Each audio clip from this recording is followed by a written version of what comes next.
Assalamualaikum warahmatullahi wabarakatuh. Thank you for joining our meeting today. We only have 3 participants here, including me, but it's okay. Bismillahirrahmanirrahim. Alhamdulillahirabbil alamin. Wassalatu wassalam ala asrofil anbiya wal mursalin wa ala alihi wa sahbihi ajmain amma ba'du. So we're going to read this book. The original title is actually Educating Your Child in Modern Times, but right now we're going to read one writing from John Taylor Gatto in Short Angry History of Compulsory School. So actually this is the history of the school, and John Taylor Gatto, he is an educator and he worked as a teacher mostly in junior highs and high school for 30 years. So this is his writing about the school. And then if you already read the previous chapter, we're going to continue. Okay, so who wants to be the first? Me, Fianza, want to try Okay. with the first. Okay, go ahead. Schooling could not exist in its customary shapes. If it encouraged the qualities of youthfulness, literally, it could not contain them without exploding its structure. Is this not a strange institution, then, which finds itself compelled to suppress those very qualities of youthfulness which are widely acknowledged to be passports to success in Western society? Yes, thank you, Mbak Fianza. So, what do you think about this paragraph? Bersekolah itu tidak melulu tentang di satu, tidak terpatok dalam satu customize yang sama gitu, karena ini berkaitan dengan masa muda, karena kan ini kayak tidak harus terstruktur, jadi ada apa ya, kalau di di dunia barat gitu, jadi gak aneh kalau institusi itu mengkomposisikan sendiri formula belajarnya supaya ini si generasi muda ini tuh bisa mencari jalannya sendiri untuk sukses gitu, kurang lebih Mbak Emir.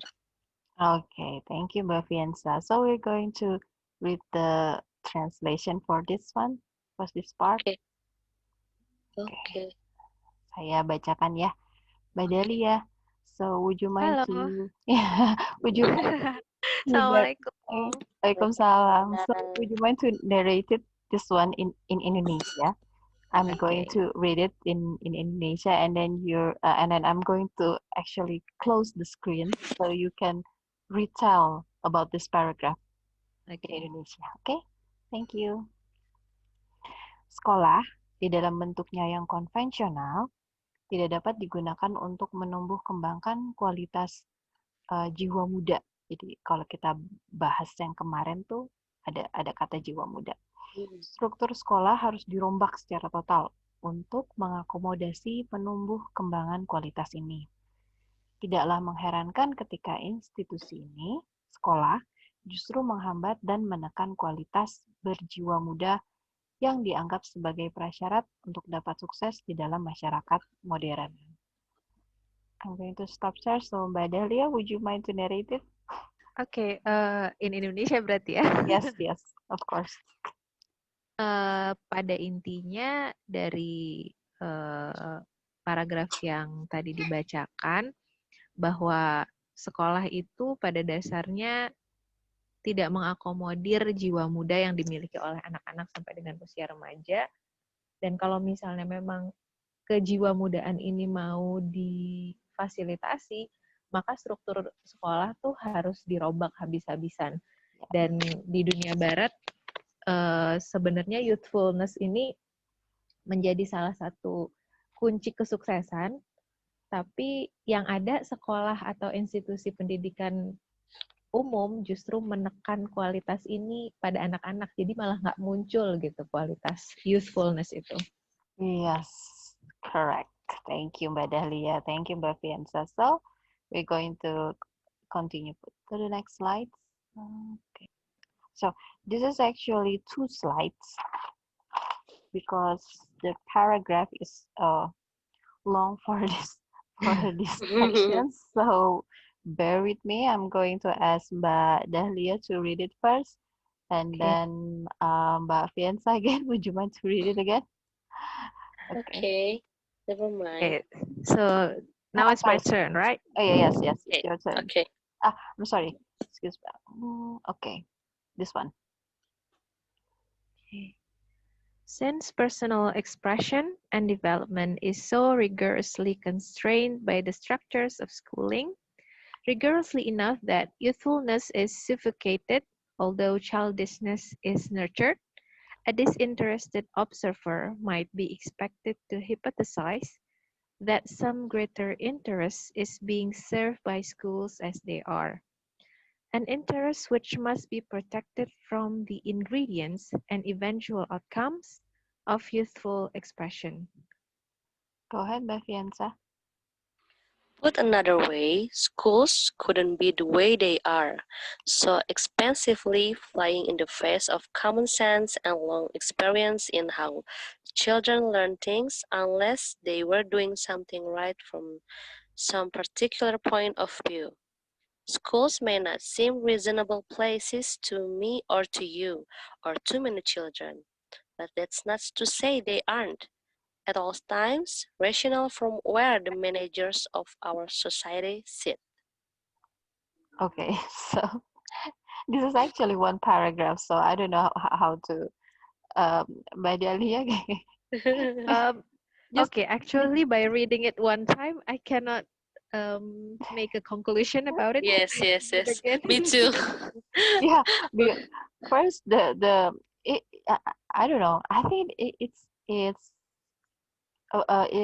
not easy to digest for only read the Yes, yeah. yes, Yes, yes. yes. So Agree. how should we do it?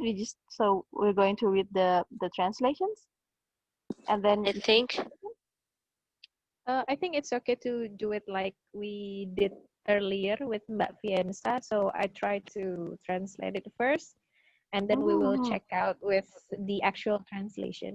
okay. So go ahead, Mbak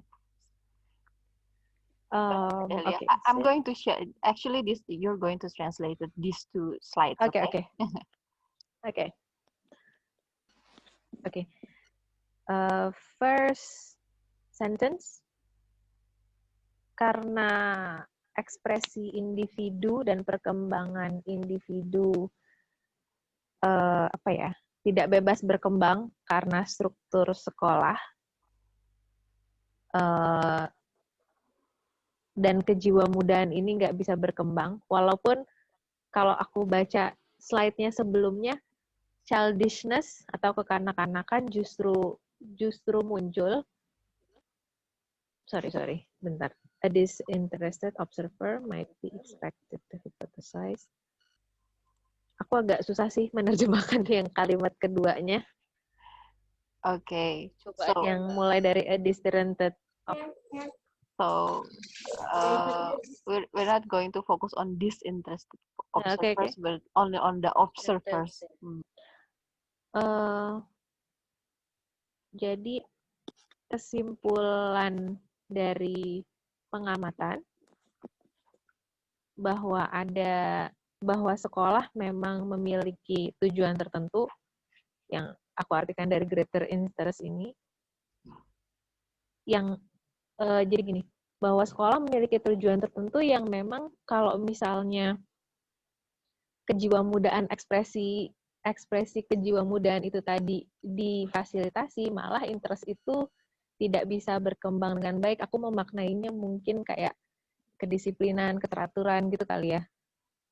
Okay, thank you. Oh, you're still going to translate this one too, please. Lanjut ya. Yes.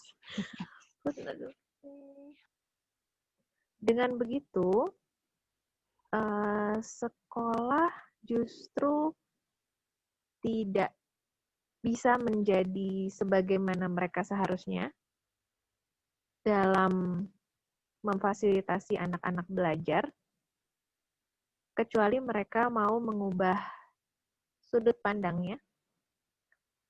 Dan jika ini tidak terjadi, sekolah mungkin justru nampak sebagai tempat yang tidak cocok bagi anak-anak, bagi saya, kamu, atau anak-anak kita, tapi nggak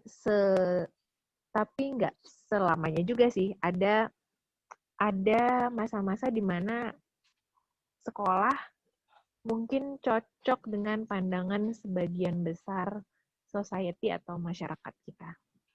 Kurang lebih begitu. Yes, thank you. Wow, it's amazing that you can read it one time and then just translate it like this, both you and Mbak Fianza, because Nggak tahu bener apa enggak ya. yes. Okay, so we're going to read the full translation for this. So maybe I don't have to read it all because there are many people in here. So would you mind to read it yourself? Or if anyone wants to read it for us, go ahead. And then I'm going to stop share this one, these slides, and then one of you ada. So there's Mbak Eva, Mbak Anggi, and Mbak Mila. So one of you, you're going to narrate it, this part. Okay?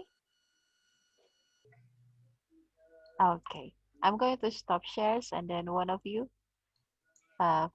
please try to narrate it, that part. From who? Mbak Eva? Dalur? Yes. Assalamualaikum, Bu. I'm sorry I'm late. Okay, go ahead. Waalaikumsalam. Kamsalam. In English ya. In Indonesia. In Indonesia, oke. Okay. Jadi sekolah itu walaupun banyak, walaupun di situ disebutkan banyak yang tidak masuk akal dan tidak sesuai dengan cara belajar anak-anak berdasarkan pengalaman yang panjang tentang cara belajar anak-anak, tapi sekolah itu walaupun bukan tempat yang cocok, tapi tetap harus ada karena ada kepentingan di baliknya, dan kepentingan itu apa? Itu belum digali lagi. Okay, thank you, Mbak Eva. Mbak Mila, Mbak Anggi, do you want to edit the narrations in Indonesia? Okay. Pokoknya kayaknya kalau sekolah buat sosialisasi aja kali ya. Iya. Ada lagi? Oke, Mbak Fianza? Ada tambahan? Intinya terlepas dari ketidaksesuaian gitu dalam sistem sekolah bagi generasi muda, tapi tetap dibutuhkan. Meskipun di sini sekolah ini dilatar belakangi beberapa kepentingan. Dan sebenarnya meskipun sekolah ini setelah terstruktur, sudah ada strukturnya, ada pola belajarnya, namun tetap akan identik dengan adanya kepentingan-kepentingan golongan tertentu. Namun kebanyakan masyarakat kita menerima gitu kalau misalnya ya sekolah meskipun dengan adanya kepentingan tetap diterima dengan pola-pola belajar dan strukturisasi yang ada di dalam sekolah tersebut gitu. Iya. Okay, thank you. Yeah.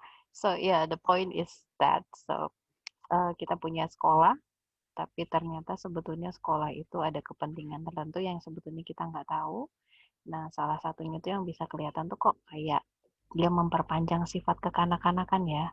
Sementara kan kalau di sini dibilangnya kalau anak muda tuh harus adventures gitu. Kalau kita lihat sebelumnya mencari tahu harus punya sifat itu gitu. itu yang sebetulnya dibutuhkan masyarakat, tapi sekolah tuh sebetulnya tidak membiarkan sifat itu muncul sepenuhnya gitu. Kenapa? Ya itu mungkin karena memang sekolah itu sendiri tuh ada agenda-agendanya tertentu. Oke, kita lanjut. So, who wants to read this one? Mbak Eva, Mbak Anggi? So, this is actually 2 paragraph. Oh, no, 1 paragraph, but a little bit long. Oke, Teh Lur? Teh Lur? Lagi baca Oh, kata-katanya nih. Mbak Emir. Coba Yes? deh. Siapa? I haven't seen anything in my screen. Oh, really? Yes. Maybe the signal, because okay. I see the share screen. Okay. Mbak Eva, could you Okay. Yeah, I've already seen it. I can see the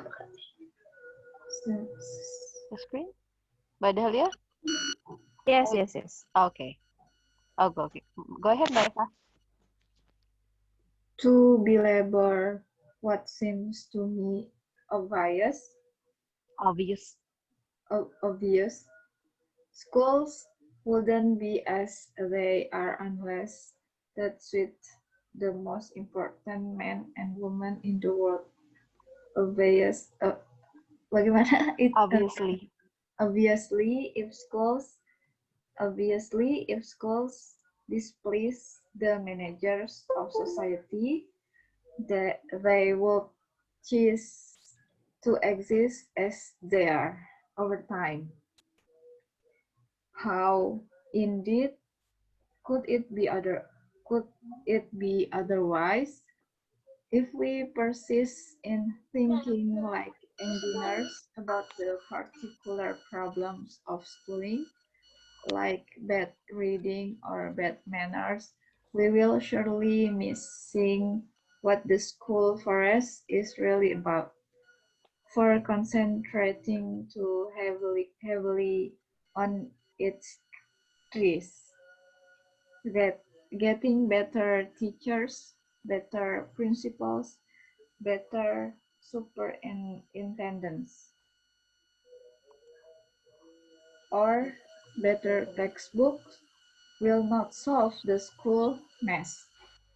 To do that requires us to understand what forced schooling is really about and what we jeopardize by trying to rock its boat. And what we jeopardize. And what we jeopardize by trying to rock its boat. What is the jeopardize in bahasa? Membahayakan. Okay, so go ahead, Teh Lur. Actually, you don't have to per sentence, but you can actually read the whole things and then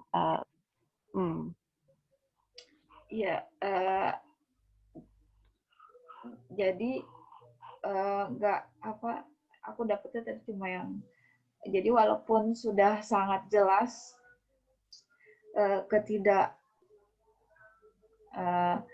tidak cocok gitu ya dengan baik laki-laki maupun perempuan, terus juga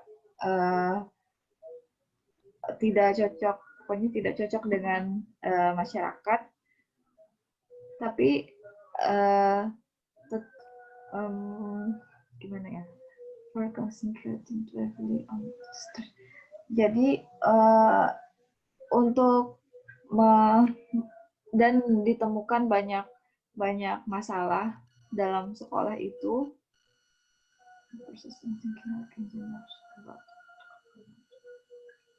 seperti cara membaca yang buruk atau perilaku yang buruk. Tapi kita tuh tidak bisa menemukan apa yang salah di sekolah kalau hanya kita melihat dianggapnya hutan gitu sekolah itu. Kalau kita hanya melihat ke pohon-pohonnya saja, tapi tidak melihat secara keseluruhan. Jadi walaupun kita menyelesaikan problem-problem itu dengan menggantinya dengan guru-guru yang lebih baik, kepala sekolah yang lebih baik. Superintendents, what is the meaning? Ya, jadi Atasan gitu kali ya. Harus dilihat apa sebenarnya sekolah itu gitu. Apa yang yang kalau kita mengganggu sistem sekolah itu, jadi apa yang akan terjadi jika kita merubah sistem sekolah itu gitu kayaknya. Udah. Okay, thank you, Mbak Eva. Ya, ganti textbook juga nggak akan berpengaruh banyak. Yes, so really, it's amazing because I find this sentence, this one, I mean, from this sections and then continue until it's finished. The Telegarto didn't write something that easy for us to understand in one time or only one time read, because I also have to reread again to really understand what he really want to say. So let's go ahead to read the translation. If someone wants to read it for us, go ahead. Mbak Dahlia. Oke. Emang pengen nawarin diri buat baca karena nggak ngerti apa yang tadi bahasa Inggrisnya. Iya, ternyata jauh banget. Menegaskan apa yang bagi saya terlihat sangat jelas, sekolah tidak akan ada di dalam bentuknya yang sekarang apabila tidak sesuai dengan keinginan dan kebutuhan segelintir orang-orang kuat dan penting di dunia. Apabila sekolah tidak dibutuhkan oleh para pemimpin dan orang-orang yang memiliki kepentingan di masyarakat, sekolah di dalam bentuknya saat ini tidak akan bertahan. Bukankah tidak ada alasan lain akan kehadiran sekolah? Apabila kita mempertahankan cara pandang dan pola pikir teknis di dalam masalah-masalah yang kita hadapi di dalam pendidikan sekolah, seperti ketidakmampuan membaca dengan baik, atau adab atau akhlak yang buruk, ketidaksopanan, tentu kita akan terbutakan dari permasalahan sesungguhnya di dalam belantara hutan sekolah. Terlalu fokus dengan satu persatu pepohonannya. Mencari guru yang lebih baik, kepala sekolah yang lebih baik, pengawas yang lebih baik, atau buku pelajaran yang lebih baik tidak akan memberikan solusi kepada petaka sekolah. Untuk menyelesaikan petaka ini, kita perlu meninjau ulang dan mengerti akan tujuan wajib sekolah dan konsekuensi yang akan kita hadapi dengan menggoyang perahunya. Okay. So it's clear now, right? It's coming to make sense. Clear. Quite challenging. Yes, it's coming to make sense. Yes. I got the red line. Okay, so do you all want to narrate this part again? No. To continue to the next slide. It's clear enough. It's clear enough. Okay, so we're going to continue to the next slide. Okay. We have a very long slide today. Very, I mean, not long slide, long paragraph. So this is also actually 2 paragraphs. One paragraph in 2 slides. Okay, Mbak Dahlia, you want to try again? Oh, Mbak Mila. Okay. Mbak Mila. Yang nawarin diri nih, Bu. Mbak Mila. Gantung. Siapa tuh? Can I read? Write the chat. Oh, okay, Mbak Mila. So go ahead, Mbak Mila. Okay, Bismillah.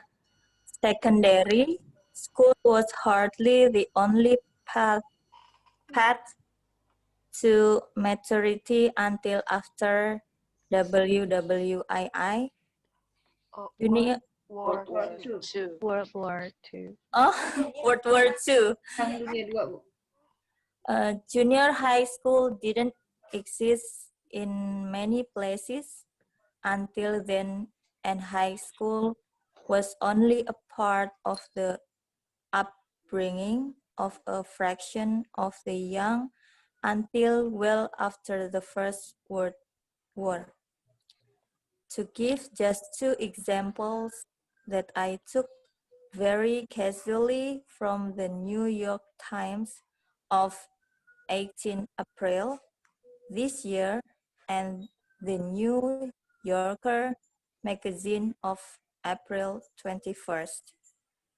In a Times obituary for the what is it? 100 101st richest man in the world, John S. Latsis, who built a global empire in shipping.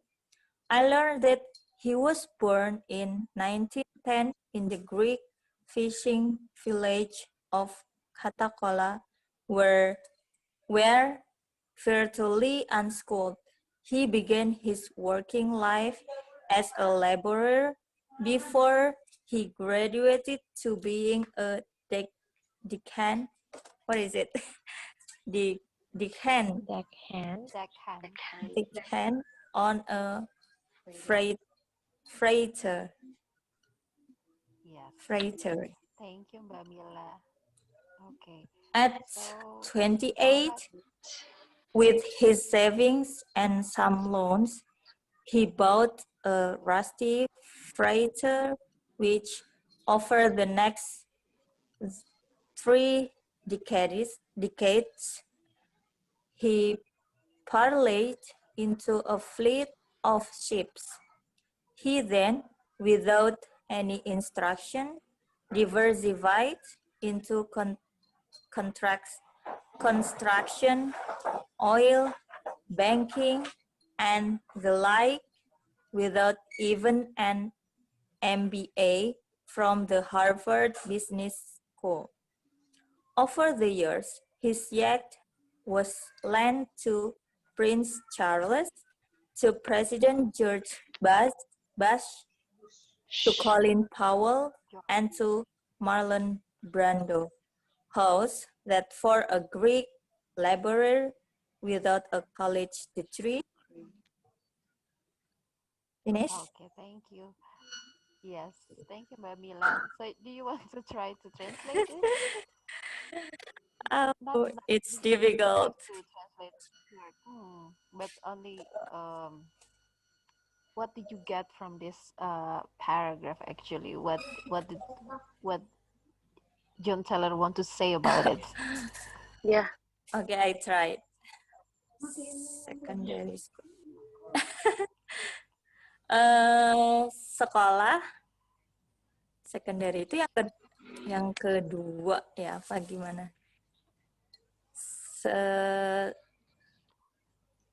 Sekolah itu hampir jarang ya, was hardly, hampir jarang ya, the only path itu apa ya?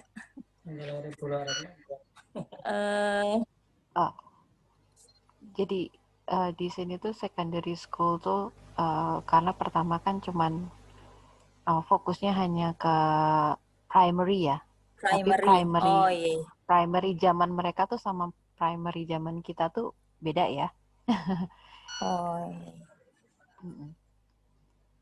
Jadi secondary school itu hampir hanya apa ya?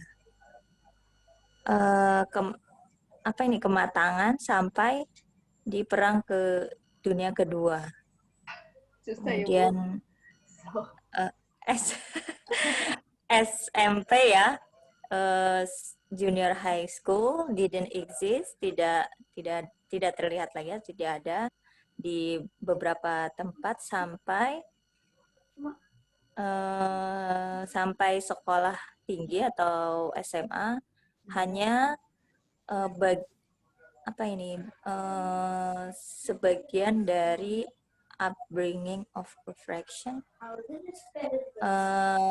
bagian dari fraction, agak susah ya, dari tadi pemuda ya, anak muda sampai setelah Perang Dunia Pertama. Okay. Just example. Ada agak susah ya. Bu Emir ini agak susah nih. Okay. So anyone wants to try to translate this? Mbak Dahlia? Mbak Fiansa? Yes, I'm trying. So, jadi di masa Perang Dunia Kedua itu SMP itu nggak ada di banyak tempat, sampai SMA pun hanya di beberapa kota-kota di pinggiran kota aja, sampai Perang Dunia Pertama. Jadi di sini tuh sebagai ada pria yang masuk sebagai list orang terkaya yang punya kerajaan dagangan global. Ternyata dia itu tidak sekolah, tidak butuh high degree gitu untuk kayak MBA itu untuk sukses. Bahkan dia punya usaha construction, bank, punya berbagai usaha.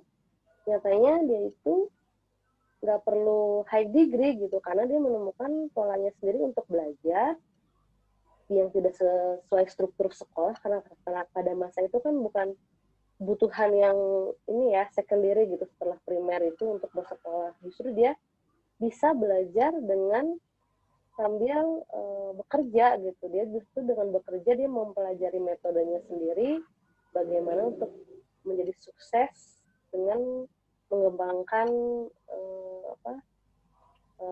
perdagangannya itu. Udah itu sih intinya yang aku tarik garis besarnya gitu. Okay, thank you Mbak Fiansa and thank you Mbak Mila. So we're going to read this part. Mbak Tehlur, would you mind to read it for us then?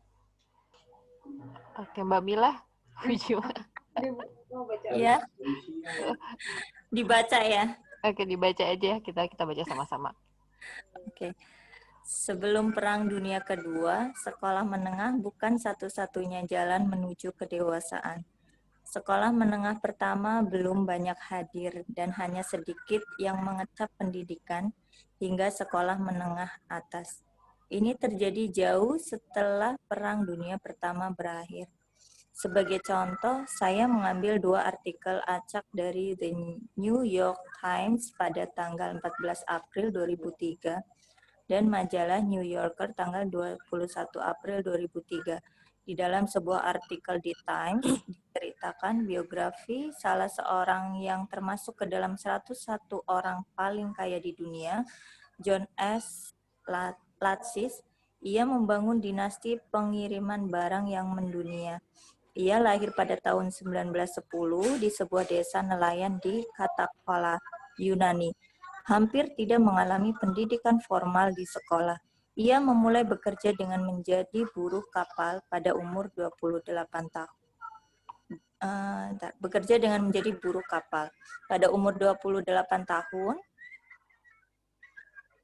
dengan tabungan dan sedikit pinjaman, ia membeli sebuah kapal tua.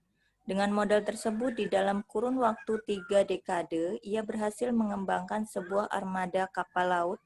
Lalu, tanpa instruksi, ia mendiversifikasi usahanya kepada bisnis properti, minyak tanah, perbankan, dan sejenisnya. Tanpa gelar MBA dari Sekolah Bisnis Harvard, kapal pesiar miliknya pernah disewakan kepada Pangeran Charles, Presiden George Bush ya. George Bush. Iya, Colin Powell, hingga ke Marlon Brando. Prestasi yang cukup lumayan untuk seorang buruh Yunani yang tidak pernah mengecap pendidikan universitas, bukan? Okay. Menarik banget ya. Thank you, Mbak Mila. Do you think we have to narrate it? I think it's quite clear, right? Yes. Okay. So we're going to the next slide. Okay, actually this slide is only this paragraph is only this short, so I'm going to read it for you. The other orbit profile I unearthed without any deliberate research. On the same day, I saw the New York Times piece was about another fellow without a college degree. His name was Lew Wasserman, and according to the New Yorker, he was the most significant player in the creations of the Hollywood that we know today. Jadi, so jadi ada selain yang tadi, selain apa namanya orang Yunani tadi itu siapa namanya ya? Latsis. Latsis, selain Latsis, nah di sini John Latsis sih.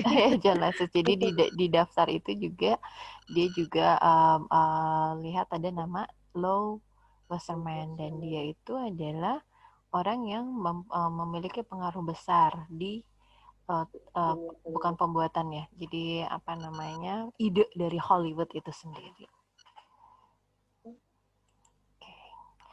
Jadi profil lain yang saya baca tanpa sengaja di hari yang sama yang juga tidak memiliki gelar sarjana bernama Lew Wasserman. Menurut majalah New Yorker, ia merupakan tokoh paling penting di dalam pendirian Hollywood yang sekarang kita kenal. Okay, the next slide was going to be Mbak Fiansa ya? Okay. Okay, go ahead Mbak Fiansa. Wasserman was born in 1913. By the age of 12, he was selling candy in a theater, and at 15, he had a regular job working as a movie usher from 3 p.m. to midnight, 7 days a week. He needed to miss high school to keep his job, but he made deals with the principal and the teachers. With the principal, he agreed to raise enough money to pay for the school athletic uniform, which he did by showing movies at the school for 3 cents an admission. With the chemistry teacher, his attendance was waived if he passed the test, which he did by studying on his own. Yes. Thank you, Mbak Fiansa. So, I think this is one paragraph. So would you want to continue? Okay, no problem.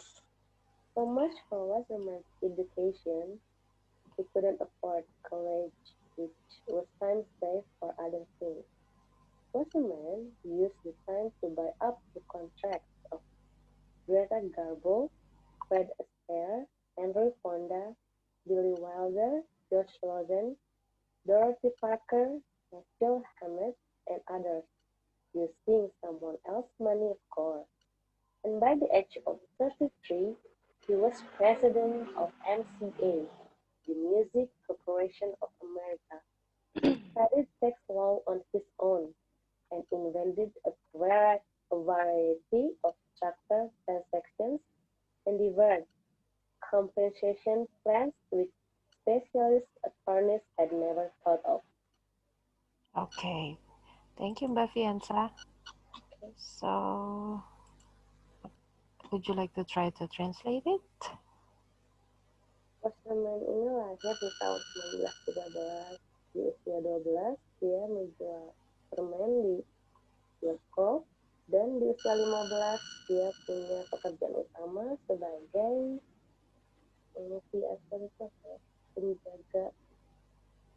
penjaga bioskop kali ya.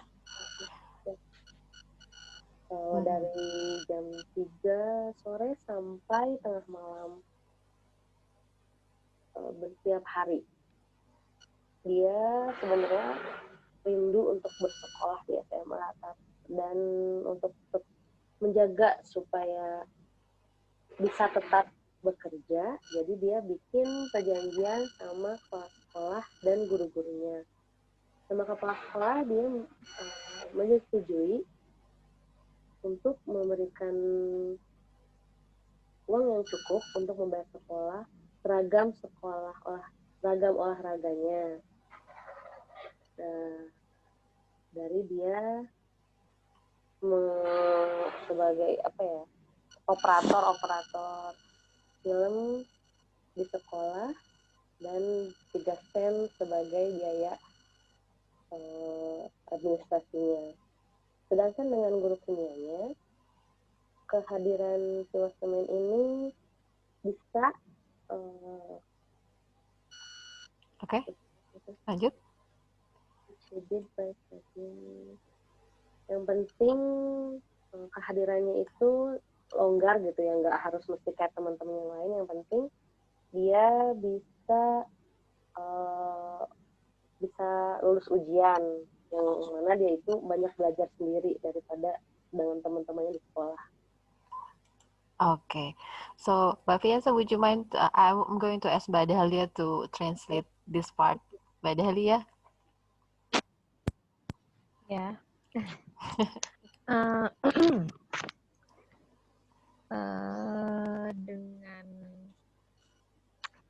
Dengan apa yang dia lalui di junior high, tentu saja dia tidak bisa lanjut ke tingkat berikutnya.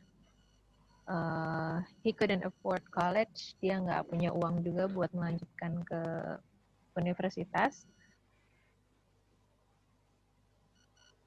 Yang menurut dia mungkin lebih baik waktunya untuk hal-hal lain gitu ya. Dan salah satu yang dia lakukan itu, jadi dia, yang aku tangkap, dia jadi orang yang menjadi penghubung kontrak antara yang punya uang dengan nama-nama yang disebutkan di sini, mungkin artis gitu kali, aku nggak tahu juga. Iya, betul. Greta Bintang Garbo, film. Fred Astaire, dan lain-lain. Jadi dia menjadi penghubung antara orang yang punya uang dan artis-artis ini untuk akhirnya mereka bikin kontrak sama mereka. Dan pada usia 33 tahun, dia adalah Presiden MCA, Music Corporation of America. Dia mempelajari hukum pajak secara mandiri. Dan dari situ dia kayak semacam menciptakan berbagai jenis transaksi dan kompensasi yang mana pada saat itu pengacara aja nggak pernah kepikiran dengan cara seperti itu. Yes, thank you Mbak Dahlia, thank you Mbak Fiansa. So we're going to read the translations. Amazing, very amazing for you guys. So who wants to read this part? Tahlur, already in here? No, not yet. Mbak Fiansa, baca lagi ya terjemahannya. Mbak Fiansa, Mbak Dahlia. Ya, Mbak Fiansa mau baca? Tidak ada tanda-tanda. Mbak Dahlia aja coba. Oke, aku aja yang baca. Wasserman dilahirkan pada tahun 1913. Pada usia 12 tahun, ia sudah berjualan permen di teater, dan pada umur 15 tahun, ia telah memiliki pekerjaan tetap, menjadi petugas teater dari jam 3 sore hingga tengah malam, setiap hari di dalam 1 minggu. Ia harus meninggalkan sekolah menengah atas untuk mempertahankan pekerjaannya, sehingga ia membuat perjanjian dengan kepala sekolah dan guru-gurunya. Kepala sekolah setuju memberikan fasilitas untuk mengumpulkan dana yang diperlukan untuk membeli baju olahraganya, yang ia lakukan dengan memutar film berbayar, di mana setiap penonton harus membayar 3 sen. Dengan guru kimia, ia melakukan perjanjian untuk boleh absen asalkan mendapatkan nilai yang cukup di dalam tes yang ia pelajari sendiri tanpa guru. Demikianlah pendidikan Wasserman. Ia tidak mampu melanjutkan ke universitas, namun waktunya ia gunakan untuk hal lain. Wasserman menggunakan waktu yang ia miliki untuk membeli kontrak bintang-bintang film, Greta Garbo, Fred Astaire, Henry Fonda, Billy Wilder, Josh Logan, Dorothy Parker, Dashiell Hammett, dan lain-lain, dengan menggunakan uang orang lain tentunya. Dan pada umur 33 tahun, ia telah menjadi Presiden MCA atau Music Corporation of America. Ia mempelajari hukum pajak sendiri dan menemukan metode-metode transaksi terstruktur dan menunda atau meniadakan biaya kompensasi pajak yang tidak pernah dipikirkan oleh pengacara-pengacara spesialis. Okay. So interesting, right? This person, Iya. they have amazing talents. So and then apa ya? Dia tuh tahu banget deh gitu kemampuannya dan dia benar-benar pakai itu. Kayak And he has passion on it. Jadi yes, he has passion. tentang film ke musik hall, yes. See, he actually do his duty. He go to school, although it's not college. Yes. I mean, he finished his high schools. He finished his duty to his parents, but then he really look apa istilahnya, mengejar passions-nya gitu, apa yang pursue his passions.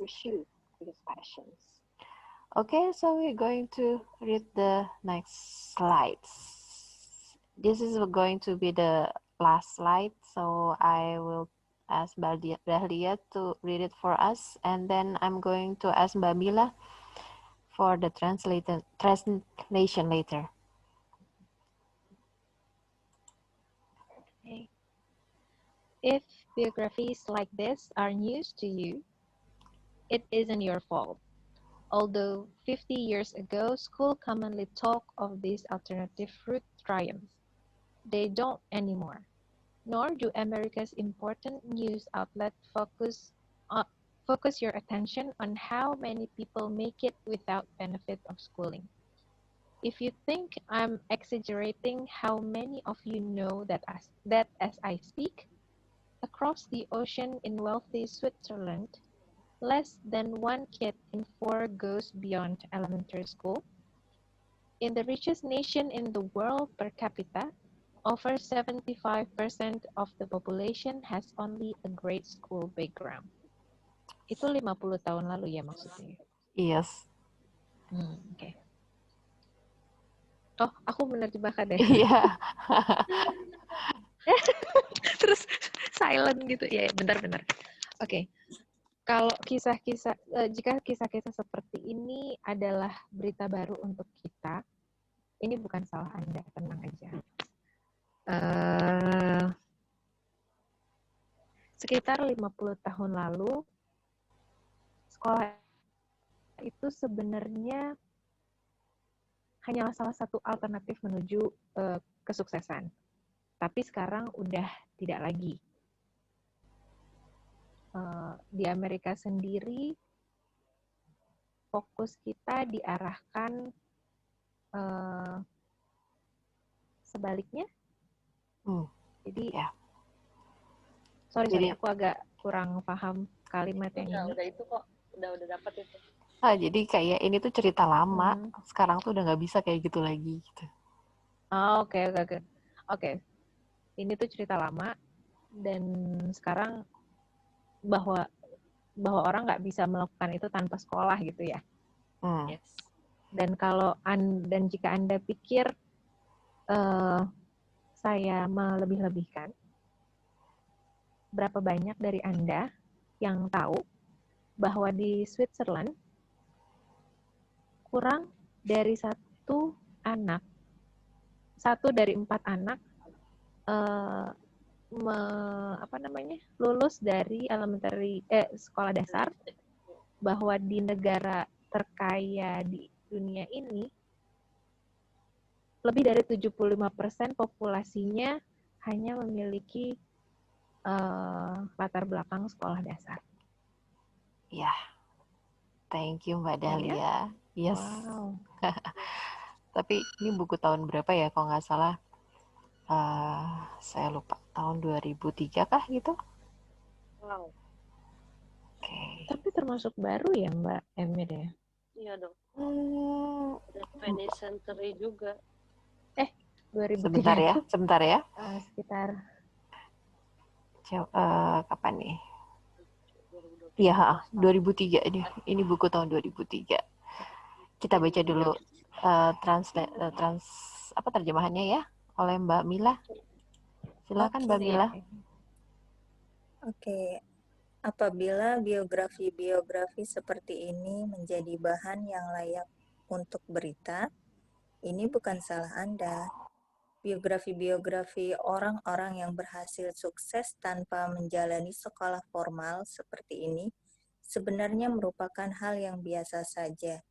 50 tahun yang lalu, rute-rute alternatif yang dapat ditempuh untuk sukses, paling tidak secara materi, biasa dibicarakan dan diajarkan di sekolah.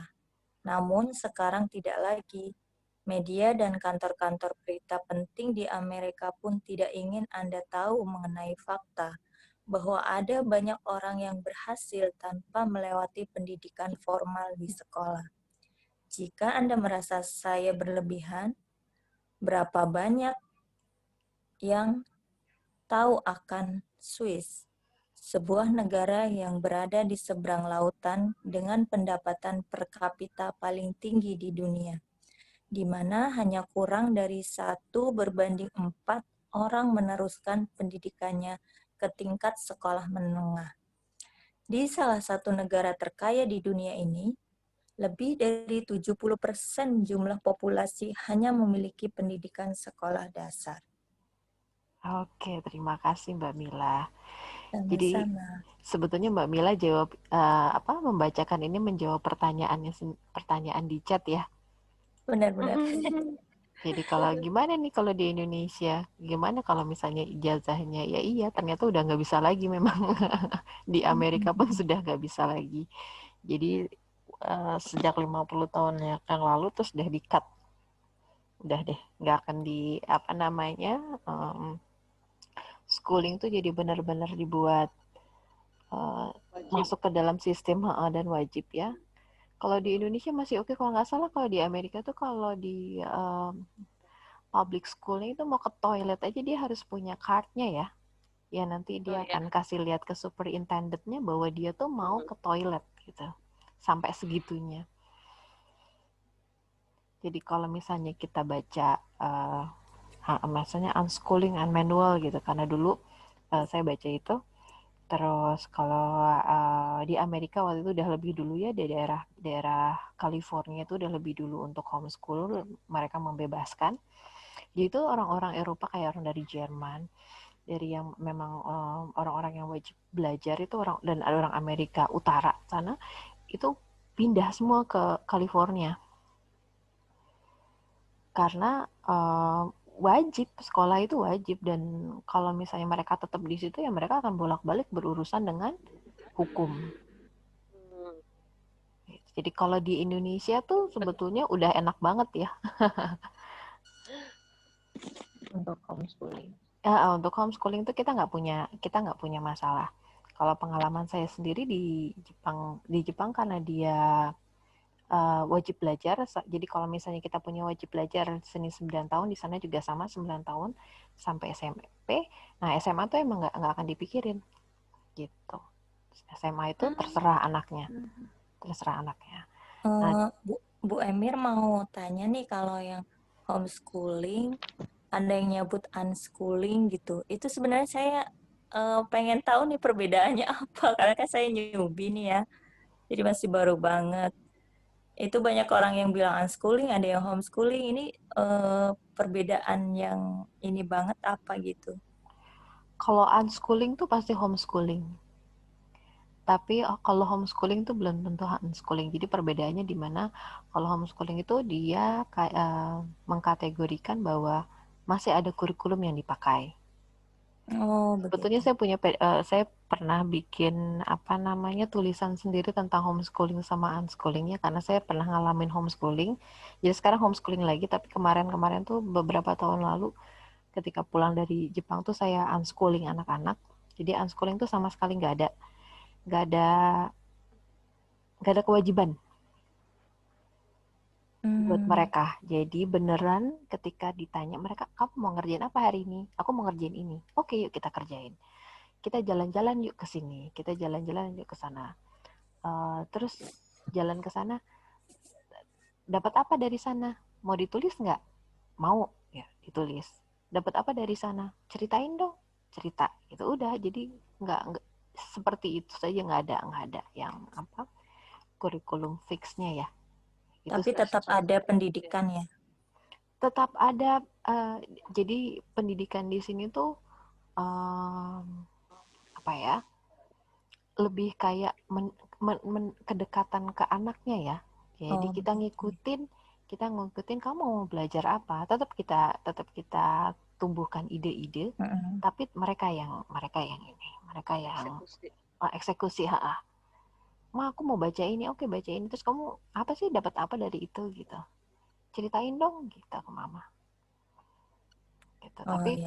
Tapi kalau lagi unschooling kayak gini, kalau mau efektif jadi no game, no computer. Kalau saya gitu ya, no game, no computer, no handphone. Nah, karena anaknya harus buat ide sendiri ya, harus munculin ide sendiri. Jadi kalau misalnya ada game, ada internet, dia browsing segala macam, itu akhirnya jadi kebanyakan ke sana. Kalau mau unschooling lebih baik nggak? Jadi harus lebih banyak keluar rumahnya kalau unschooling biasanya. Ada pertanyaan lain? Ini udah jam 10:06 ternyata ya. Jadi kita akan lanjutkan. So we're going to continue this reading next weeks.